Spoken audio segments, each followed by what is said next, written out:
Hi dears, Nishi's kitchen വ്ളോഗ്സിലേക്ക് സ്വാഗതം. ഇന്ന് ഉണ്ടാക്കിയിട്ടുള്ളത് ഒരു ഗണേശ് ചതുർത്ഥി സ്പെഷ്യൽ മോദകമാണ്. ഇതിന്റെ പേര് പിള്ളയാർപട്ടി മോദകം. ഇത് തമിഴ്നാട്ടിൽ പോപ്പുലർ ആയിട്ടുള്ള ഒരു ട്രഡീഷണൽ പലഹാരമാണ്. അപ്പോൾ ഇതെങ്ങനെ ഉണ്ടാക്കുന്ന നോക്കാം.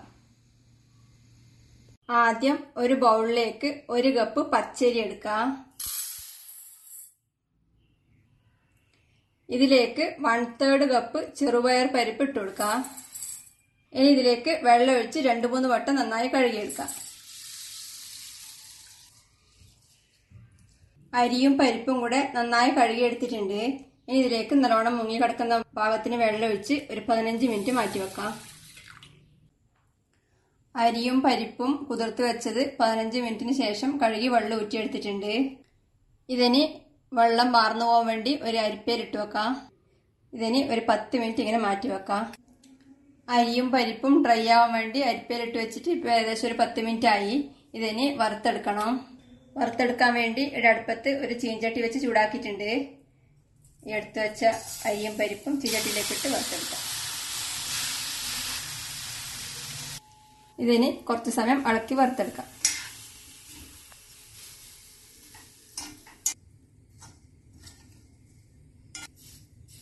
ഇപ്പോൾ ഇത് പാകത്തിന് വറുത്തിട്ടായിട്ടുണ്ട്. ഇതിന്റെ കളറ് ചെറുതായി മാറി തുടങ്ങിയിട്ടുണ്ട്.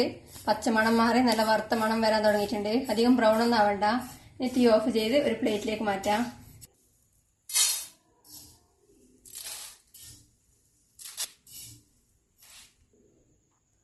ഇതിന് ചൂടാറുമ്പോൾ മിക്സിയിൽ പൊടിച്ചെടുക്കണം. വറുത്തെടുത്തത് ഇപ്പം ചൂടാറിയിട്ടുണ്ട്. ഇതിനി പൊടിച്ചെടുക്കാൻ വേണ്ടി മിക്സിയുടെ ജാറിലേക്ക് ഇടാം. ഇതിന് അധികം പൊടിയാതെ ഒരു റവയുടെ പാകത്തിന് പൊടിച്ചെടുക്കണം. മിക്സി 2-3 പ്രാവശ്യം പൾസ് മോഡിൽ ഓൺ ചെയ്ത് ഓഫ് ചെയ്ത് പൊടിച്ചെടുക്കാം. അരിയും പരിപ്പും തരിതരിപ്പായി പൊടിച്ചെടുത്തിട്ടുണ്ട്. എങ്ങനെയുണ്ട്? ഇനി ഇവിടെ അടുപ്പത്ത് ഒരു ഉരുളിയിൽ 3 കപ്പ് വെള്ളം ഒഴിച്ച് ചൂടാൻ വെച്ചിട്ടുണ്ട്. ഇപ്പോൾ വെള്ളം നല്ല ചൂടായിട്ടുണ്ട്. ഇനി ഇതിലേക്ക് അരിയും പരിപ്പും പൊടിച്ചു വെച്ചത് ഇട്ട് കൊടുക്കാം. തീ കുറച്ച് വെച്ചിട്ടിട്ട് ഇട്ടുടനെ തന്നെ ഇളക്കി കൊടുക്കാം.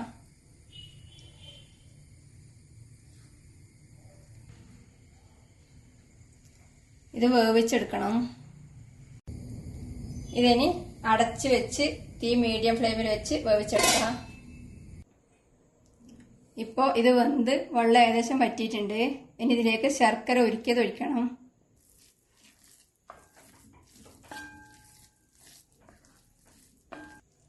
ഞാനിവിടെ 250 ഗ്രാം ശർക്കര 1/2 കപ്പ് വെള്ളം ഒഴിച്ച് ഉരുക്കിയെടുത്തിട്ടുണ്ട്. ശർക്കര ഉരുക്കിയത് അരിപ്പയിലൂടെ അരിച്ചൊഴിക്കാം.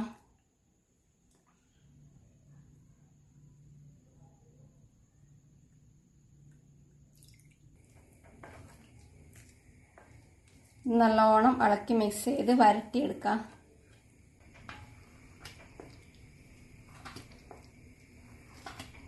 ഇത് നല്ല കട്ടിയാവുന്ന വരെ ഇളക്കിക്കൊണ്ടിരിക്കാം. ഇതിലേക്ക് 2 നുള്ളു ഉപ്പ് ചേർക്കുന്നുണ്ട്. ഇത് ഇഷ്ടമില്ലാത്തവർക്ക് ഒഴിവാക്കാം. ഇത് വീണ്ടും ഇളക്കി കൊടുക്കാം. ഇത് നല്ല കട്ടിയായി വരുമ്പം ഇതിലേക്ക് 1/2 കപ്പ് ഫ്രഷ് തേങ്ങ ചെറുകിയത് ചേർക്കുന്നുണ്ട്. ഇത് ഇളക്കി കൊടുക്കാം. ഇനി ഇതിലേക്ക് 1 ടേബിൾ സ്പൂൺ നെയ്യ് ചേർക്കുന്നുണ്ട്.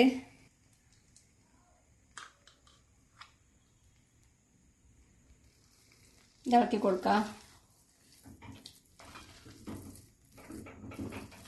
1/2 ടീസ്പൂൺ ഏലക്കപ്പൊടി ചേർത്ത് ഇളക്കി കൊടുക്കാം.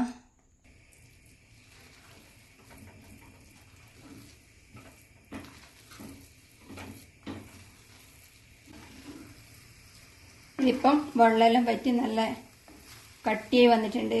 ഇത് എൻ്റെ ശർക്കര കളറില്ലാത്ത ശർക്കര ആയതുകൊണ്ട് ഇങ്ങനത്തെ കളറ്. നല്ല ഡാർക്ക് ശർക്കര ഉപയോഗിച്ചാൽ നല്ല ബ്രൗൺ കളർ ഉണ്ടാവും. ഡാർക്ക് ശർക്കര കിട്ടുന്നവരെ അത് ഉപയോഗിക്കാം.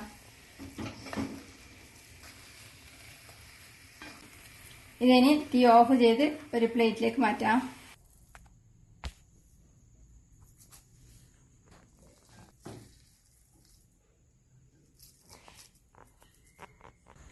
ഇതിപ്പം ചൂടാറിയിട്ടുണ്ട്. ഇനി ഇത് ഉരുളയാക്കി ആവിയിൽ വേവിച്ചെടുക്കണം. മോൾഡ് ഉണ്ടെങ്കിൽ മോൾഡിൽ വെച്ച് ഷേപ്പ് ചെയ്തെടുക്കാം. ഇല്ലെങ്കിൽ സാധാ കുഴക്കട്ട പോലെ ഉരുട്ടി ആവിയിൽ വേവിച്ചെടുക്കാം. ഞാനിപ്പം മോദകത്തിന്റെ മോൾഡിൽ ഷേപ്പ് ചെയ്തെടുക്കുന്നത്. കുറച്ചെടുത്ത് ഉരുളയാക്കാം. കൈക്ക് കുറച്ച് നെയ്യോ എണ്ണയോ പുരട്ടിയ നല്ലതായിരിക്കും. കുറച്ചിങ്ങനെ ഇത് മോൾഡിൽ വെച്ച് ഷേപ്പ് ചെയ്യുന്നതുകൊണ്ട് കുറച്ച് നീളത്തിലാക്കുന്നത്. ഞാനിവിടെ മോദകത്തിന്റെ മോൾഡ് എടുത്തിട്ടുണ്ട്. ഇത് ഇതിൽ വെച്ച്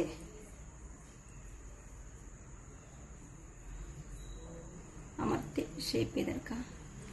ഇതിൻ്റെ അധികൂല ഭാഗം കളയാം.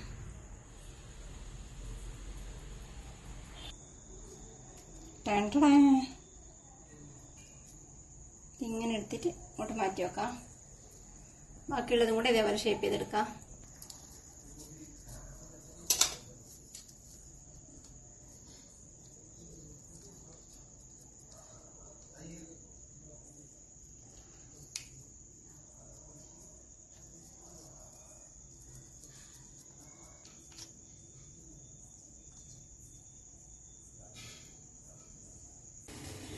ഞാനിപ്പം 3 ഷേപ്പ് ചെയ്തെടുത്തിട്ടുണ്ട്. ഇത് വേവിച്ചെടുക്കാൻ വേണ്ടി ഇവിടെ അടുപ്പത്ത് ഒരു ഇഡലി പാത്രത്തിൽ കുറച്ച് വെള്ളം വെച്ച് തിളപ്പിച്ചിട്ടുണ്ട്. അതിന്റെ മേലെ ഇഡലിത്തട്ട് വെക്കാം. ഇഡലിത്തട്ടിലേക്ക് ഷേപ്പ് ചെയ്ത് വെച്ച മോദകം എടുത്തു വെക്കാം.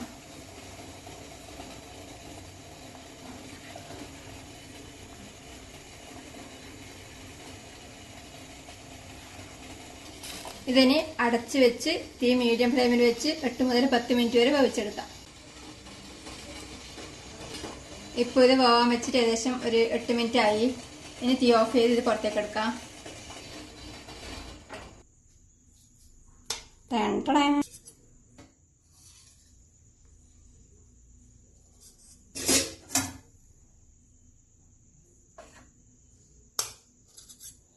ബാക്കിയുള്ളതും കൂടെ ഇതേപോലെ വേവിച്ചെടുക്കാം. മോദകം കുറച്ചെണ്ണം വേവിച്ചെടുത്തിട്ടുണ്ട്. ഇത് വേറൊരു പ്ലേറ്റിൽ സെർവ് ചെയ്യാം.